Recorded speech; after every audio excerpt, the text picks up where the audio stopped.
Assalamualaikum warahmatullahi wabarakatuh. Salam sejahtera untuk kita semua. Kembali di channel YouTube saya. Hari ini saya akan membahas materi pertemuan ke-11 di mata kuliah Basis Data Spasial.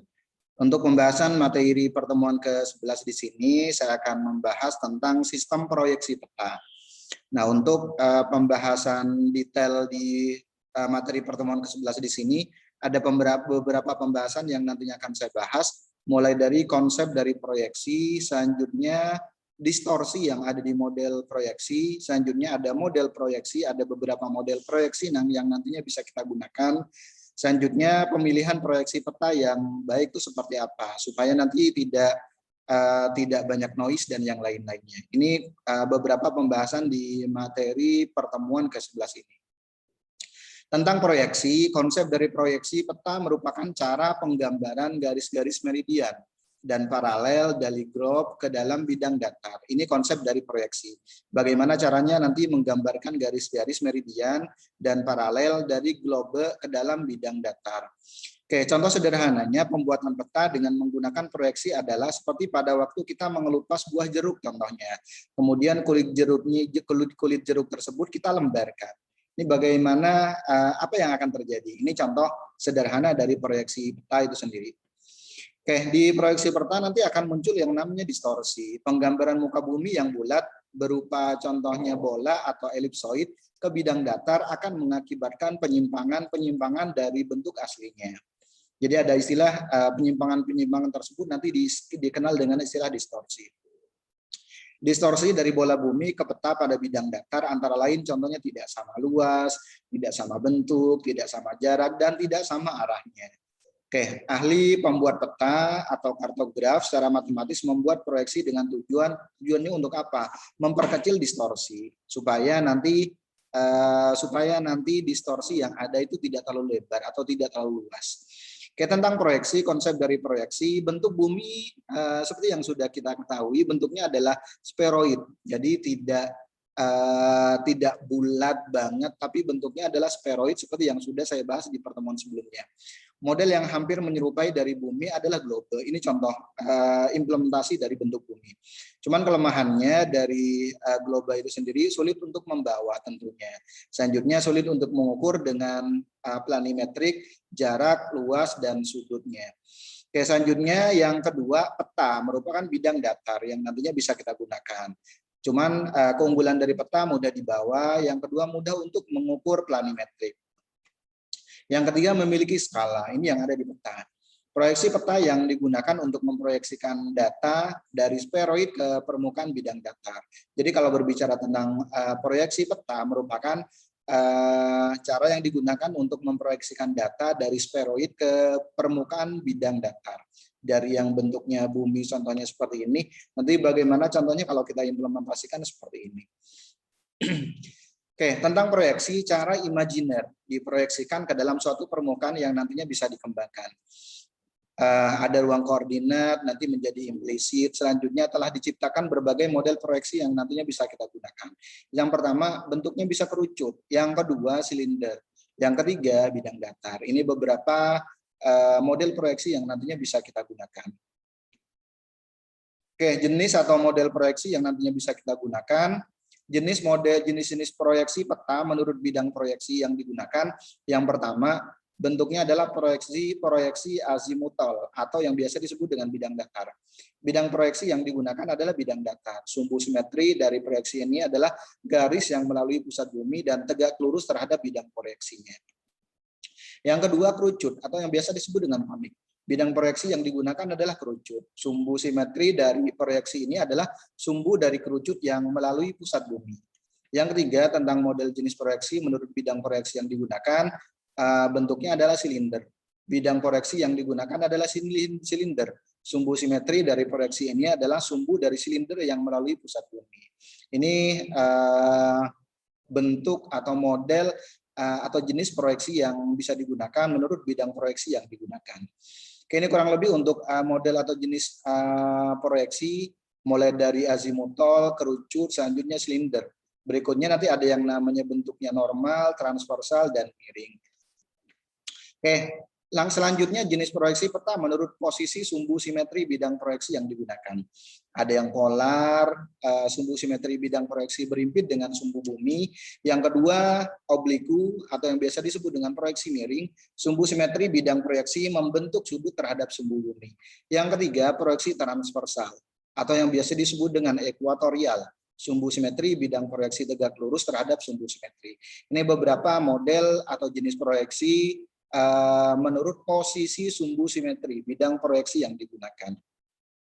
Selanjutnya macam-macam proyeksi peta berdasarkan kedudukan bidang proyeksi terhadap bumi dibagi menjadi dua. Yang pertama ada proyeksi tangan atau yang biasa disebut dengan menyinggung, dikatakan apabila bidang proyeksi bersinggungan dengan permukaan bumi. Yang kedua proyeksi sekan atau memotong apabila bidang proyeksi berpotongan dengan permukaan bumi. Ini beberapa jenis proyeksi atau model proyeksi berdasarkan kedudukan bidang proyeksi terhadap bumi. Selanjutnya macam-macam proyeksi peta terhadap kedudukan bidang proyeksi terhadap bumi, kurang lebih kalau digambarkan seperti ini nih, ada yang bentuknya tangan atau bisa bentuknya adalah sekan. Contohnya seperti ini. Oke, selanjutnya macam-macam proyeksi peta berdasarkan ketentuan geometri yang dipenuhi, ada proyeksi ekuidistan, jarak antara titik yang terletak di atas peta sama dengan jarak sebenarnya di permukaan bumi. Jadi dengan memperhatikan faktor skala peta nantinya. Yang kedua, proyeksi konform. Besar sudut atau arah suatu garis yang digambarkan di peta sama dengan besar sudut atau arah sebenarnya di permukaan bumi. Sehingga dengan memperhatikan faktor skala peta bentuk yang digambarkan di atas peta akan sesuai dengan bentuk yang sebenarnya di permukaan bumi. Yang ketiga, proyeksi ekuivalen. Luas permukaan yang digambarkan di atas peta sama luas sebenarnya di permukaan bumi dengan memperhatikan faktor skala peta. Ini untuk model atau jenis proyeksi kalau dilihat dari geometri yang dipenuhi. Tentang proyeksi dan hubungannya dengan distorsi, proyeksi peta selalu mengandung kesalahan atau yang biasa disebut dengan distorsi. Contoh seperti yang ada di depan ini contohnya, yang mana peta yang benar contohnya. Oke, jadi kalau berbicara tentang proyeksi pada prinsipnya adalah kita berbicara tentang kelemahan dari proyeksi itu sendiri, yaitu distorsi. Oke, tentang distorsi dalam membuat proyeksi akan selalu ada yang namanya distorsi. Indikator yang paling sering digunakan untuk menunjukkan seberapa terdistorsi sebuah peta adalah Tissot Indicatrix. Ini yang nantinya bisa kita gunakan. Indikator ini menunjukkan seberapa terdistorsi lokasi tersebut dalam suatu proyeksi jika dibandingkan dengan kondisi nyatanya. Realnya seperti apa contohnya? Semakin besar lingkaran merah yang ada, maka semakin besar pula distorsi yang terjadi. Contoh kalau kita gambarkan contohnya seperti yang ada di depan ini contohnya. Oke, Tissot menggunakan faktor skala sepanjang garis khatulistiwa, faktor skala sepanjang garis paralel, dan derajat di antara keduanya untuk menentukan distorsi yang terjadi. Oke, distorsi dalam proyeksi umum terjadi ketika bidang bumi tidak menyentuh bidang proyeksi. Ini konsep dari proyeksi itu sendiri. Hal ini menyebabkan gambaran bumi pada bidang proyeksi mengalami kelebaran atau nanti bisa mengalami yang namanya penyusutan. Untuk mengurangi distorsi, sebaiknya bidang bumi selalu menyentuh bidang proyeksi itu sendiri. Kondisi ini dapat dicapai jika peta memiliki skala yang besar. Ini contoh untuk kenapa terjadi distorsi itu sendiri. Oke, proyeksi peta selalu mengandung kesalahan dan distorsi. Distorsi proyeksi dapat diperkecil contohnya dengan yang pertama bentuk atau shape. Biasanya disebut dengan bentuk yang sama atau yang biasa disebut dengan konformal. Yang kedua jarak atau distance. Jarak yang sama atau yang biasa disebut dengan equidistant. Yang ketiga arah atau true direction. Arah yang sama atau yang biasa disebut dengan true direction. Yang keempat, kita bisa melakukan luas atau area, luas yang sama atau yang biasa disebut dengan equal area. Ini beberapa cara yang bisa kita gunakan untuk melakukan distorsi, memperkecil distorsi proyeksi yang biasanya ada di proyeksi sistem, proyeksi peta itu sendiri. Oke, persisnya apakah yang disebut dengan proyeksi peta, sekumpulan persamaan matematis yang mengkonversi nomor X, Y, mengkoordinir dari suatu sistem ke yang lainnya. Contoh, kurang lebih contohnya seperti ini nih contohnya. Oke, suatu analog konversi dari inch ke sentimeter contohnya. Contoh dari satu sistem ke sistem yang lainnya dari inch ke sentimeter. Jadi nanti akan ada yang namanya input dan output. Jadi ada yang namanya konversi nantinya. Oke, bagaimana proyeksi bekerja pada level yang telah direncanakan? setiap set koordinat ditransformasi menggunakan persamaan proyeksi khusus dari satu ke sistem yang lainnya, dari satu sistem ke sistem yang lainnya. Yang kedua, bisa melakukan pengukuran angular dapat dikonversi koordinat kartesian. Ini yang bisa kita lakukan. Satu set koordinat kartesian dapat dikonversi ke kerangka pengukuran yang berbeda. Oke, contoh ini yang nantinya bisa kita gunakan. Oke, bagaimana menangani proyeksi peta di dalam bingkai data? Salah satu cara yang nantinya bisa digunakan, contohnya ada aplikasi yang nantinya bisa kita gunakan. Ada aplikasi namanya ArcGIS contohnya. Oke, untuk ArcGIS ini sendiri, dia bisa melakukan proyeksi bingkai data untuk melihat atau mengukur fitur di bawah parameter proyeksi yang berbeda.